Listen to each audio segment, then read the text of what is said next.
everyone, it's Amber Love, and today I am talking to you about Marvel's The 12 Spearhead. It's actually a prequel to The 12. So, here we are in Europe, 1945, and Captain America is leading the charge. But this isn't actually a Captain America story. Chris Weston has done what other people have tried. He took these characters which have fallen into public domain, the old characters, the spandex-clad freedom fighter type characters, and he wrote a story that's actually interesting and still utilizes period storytelling.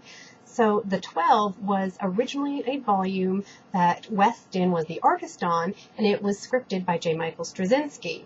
So since that never quite finished, we got volume 1 and the story wasn't done.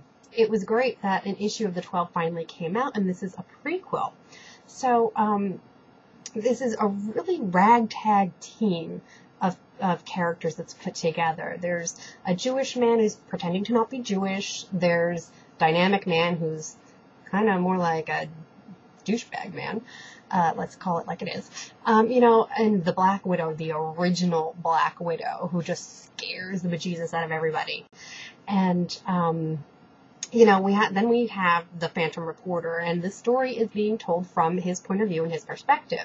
And he provides a really great narrative because that's his job as a reporter. So he tells really great stories and pens them down. So that's, the 12 has always kind of been focused on the Phantom Reporter.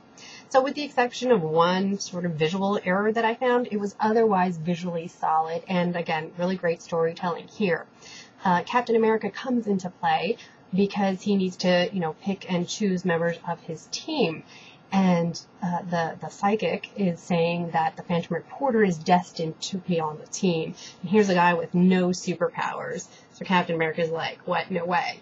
And there were some punches thrown, and the Phantom Reporter does get picked for the team. And then, as it turns out, Captain America needs a hand as he is trapped under rubble. So even though the Phantom Reporter can't lift the rubble off of him, he's the first one on the scene to try and help, and he's able to get, Rockman, who can lift the rubble.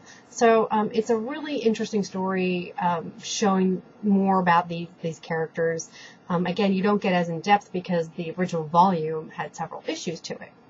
So I definitely recommend it. When I picked this up, I thought it was, definitely pick of the week, and, certainly worth the $3.99 that's become Marvel's norm. There's, members of the Invaders, the old school Invaders are featured in here as well. And, one of the great things that Weston does to make this an interesting issue is he really emphasizes a more sensitive side to this. I mean, let's face it, it's World War II. It was tragic. And, Weston has the reporter saying, these guys aren't, they're heroes, but they're not the special ones just because they have superpowers.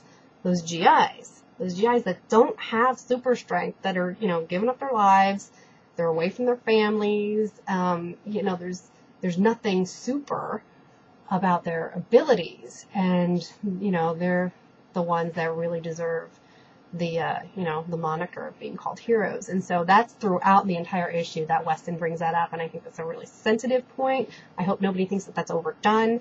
I don't think he's just pandering to anybody. I do think that it just came off appropriately. And other news is, I asked him personally, and Chris Weston does say that issue 9 is done for the original JMS story arc. So Straczynski has turned in his script, Weston has turned in his art, and hopefully that means we will get more of the 12 on our shelves real soon. Thanks for joining me today, and some other news. Now that convention season is kicking off, I will be at the Super Show, which is March 27th and 28th in Reading, Pennsylvania. That's with, everybody from Comic Geek Speak. Please come out and join us if you can.